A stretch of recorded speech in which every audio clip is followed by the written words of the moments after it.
କୌଣସି ମନ୍ଦିର କେବଳ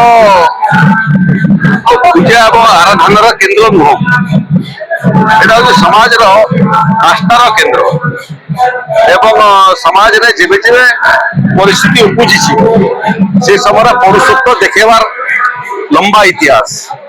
সোমনাথ মন্দির মধ্য হাজারে বর্ষ হয়ে গলা, কেতে সংঘর্ষ ভিতরে সোমনাথ মন্দির পূজা পাচ্ছি। মামুদ ঠাରୁ আরম্ভ করে ঔরঙ্গজেব পর্যন্ত কেতে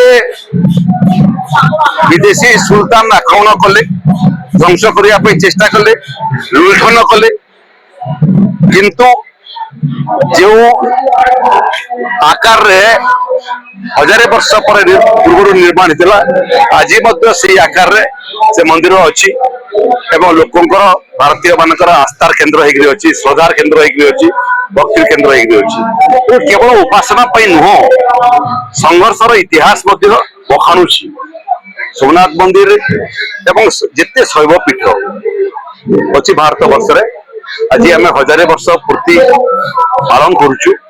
লিঙ্গরাজ মন্দির মধ্যে পাখাপাখি হাজারে বর্ষ হয়ে গলা, ইয়ার মধ্যে লম্বা ইতিহাস।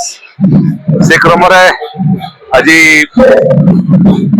সোমনাথ মন্দির রুহি মূল কার্যক্রম এবং ওড়িশার মধ্যে 11টা জায়গায় ଗୋଟେ ବଡ କଥା ରହୁଛି, ଗତକାଲି ଏଲଓପି ବିରୋଧୀ ଦଳ ନେତା ପୁଣି ଚିଠି ଲେଖିଥିଲେ ଯେ ମା ମାନେ ମାତୃତ୍ୱରେ ବର୍ତ୍ତମାନ ବିପଦରେ ଅଛନ୍ତି, ଆଉ ମିଛ ବେଶୀ ଦିନ ରହିବ ନାହିଁ। ମହିଳା ସଂରକ୍ଷଣ କଥା କୁହାଯାଉଥିଲା, ବିଲ୍ କାହିଁକି ଏକାଠି କରି କାହିଁକି ଛଳନା କରାଯାଇଛି, ଠିକ ସମୟରେ ଉତ୍ତର ମିଳିବ, ମିଛ ବେଶୀ ଦିନ ରହିବ ନାହିଁ। ମିଛ ତାର ସାର୍ କହୁଛି সেটা দেখুন, নবীন বাবু বড় লোক, 25 বর্ষ ওড়িশার মুখ্যমন্ত্রী ଥିଲେ এবং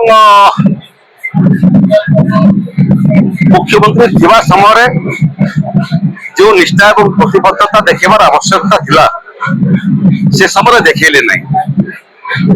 জ্ঞানোদয় হলা ক্ষমতারু গলা পরে, এবে যেতিকি চিঠি লেখিলে 2 বর্ষ ভিতরে যদি তার 10 ভাগর ভাগে চিঠি লেখি থাকে মুখ্যমন্ত্রী দেলা বেড়ে ওড়িশার নকশা বদলি যাই। সপোর্ট তো সমস্তে দিয়ে, কিন্তু সপোর্ট দেলা পরে মধ্য গোটে জিনিস তাଙ୍କର হৃদবোধ হও নাই যে মহিলা রিজার্ভেশন তো পাস হয়ে সারিছি, কিন্তু মহিলা রিজার্ভেশন কু কার্যকারী করিয়া পাই ডিলিমিটেশন র মধ্যে আবশ্যকতা ଅଛି। এক তৃতীয়াংশ আসন মহিলা ମାନଙ୍କ ପାଇଁ বিধানসভা এবং লোকসভা হয়ে গলা, কিন্তু কেউ নির্দিষ্ট আসন সব মহিলা ମାନଙ୍କ ପାଇଁ সংরক্ষিত ହେବ তাকে স্থির করিয়া ପାଇଁ ডিলিমিটেশন কমিশন দরকার। তুমি মূল আইনটাকে সমর্থন কল, ডিলিমিটেশন একটাকে বিরোধ কল এবং বিরোধ করিয়া ପାଇଁ ଅନ୍ୟମାନଙ୍କୁ ମଧ୍ୟ পরামর্শ দেল। তেଣୁ গোটে হাতরে দেখেবা পাই মহিলা রিজার্ভেশন সপোর্ট করুଛୁ, ଅନ୍ୟ ପଟରେ କାର୍ଯ୍ୟକର୍ତ୍ତା ଆସିଲା ସମୟରେ ବିରୋଧ କରିକିରି କିଏ ପ୍ରକ୍ରିୟାକୁ ପ୍ରତିହତ କରିବା, ମତେ ଲାଗୁଛି ଇତିହାସ ସେମାନଙ୍କୁ କେବେ କ୍ଷମା ଦେବ ନାହିଁ।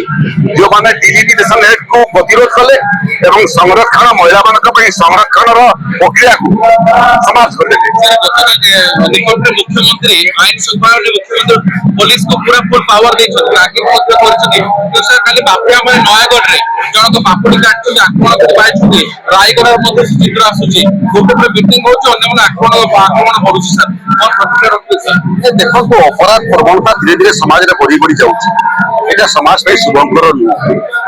রাজ্য সরকার এ দিগরে প্রয়ত্ন অଛନ୍ତି, পুলিশ প্রশাসন মধ্যে প্রয়ত্ন ଅଛି। মতে কই দিয়ন্তু, অপরাধ হবাটা গোটে বিষয়, অপরাধ হলা পরে অপরাধী ধরা ন পড়িবাটা গোটে বিষয়।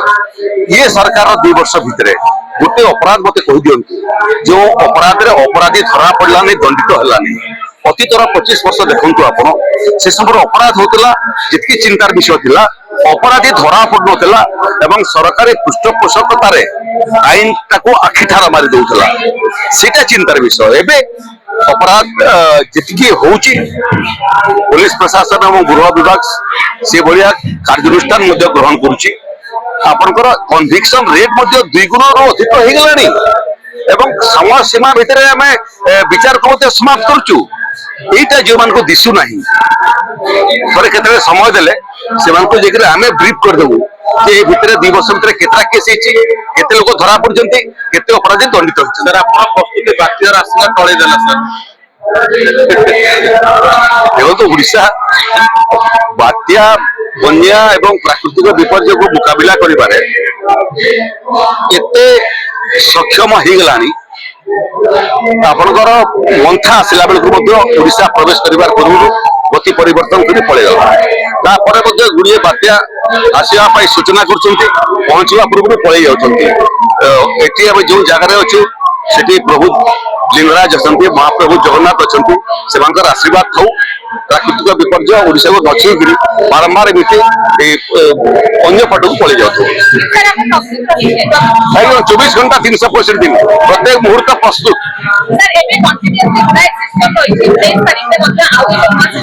ଆମେ ପ୍ରତ୍ୟେକ ଦିନ ପ୍ରସ୍ତୁତ ଅଛୁ।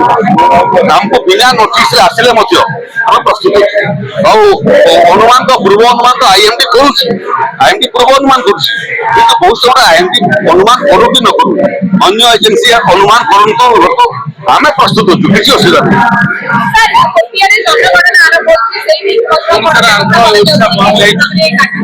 ଆମେ ସାରି ସାରିଲୁଣି, ଆନ୍ଧ୍ର ବହୁତ ପଛରେ ଅଛି। ଆପଣ କୋରାପୁଟ କଥା କହୁଛନ୍ତି, ଗଜପତି କଥା କହୁଛନ୍ତି, ଓଡିଶାରେ 90% ରୁ ଅଧିକ ଜନଗଣନା କାର୍ଯ୍ୟ ସମାପ୍ତ ହେଇଗଲାଣି। ସାରା ଦେଶରେ ଆମେ 1 ନମ୍ବର। କୋରାପୁଟରେ ମଧ୍ୟ 90% ରୁ ଅଧିକ ହେଇଗଲାଣି, କୁଟିଆର 100%। ଆଖି ଖୋଲିଲା ଆନ୍ଧ୍ରପ୍ରଦେଶର ଯେତେବେଳେ ଜନଗଣନା ସମାପ୍ତ ହେଇଗଲା କୁଟିଆରେ। ତେଣୁ ଏବେ କେବଳ ହଟ ଚମକ କରିବା ପାଇଁ ସେମାନେ ପ୍ରୟାସ କରୁଛନ୍ତି, କିନ୍ତୁ ଜନଗଣନା କାର୍ଯ୍ୟ କୁଟିଆରେ, ଗଜପତିର ସୀମାନ୍ତବର୍ତ୍ତୀ ଜିଲ୍ଲାରେ, ବାଲେଶ୍ୱର ସୀମାନ୍ତବର୍ତ୍ତୀ ଜିଲ୍ଲାରେ ସମାପ୍ତ ହେଇସାରିଲାଣି।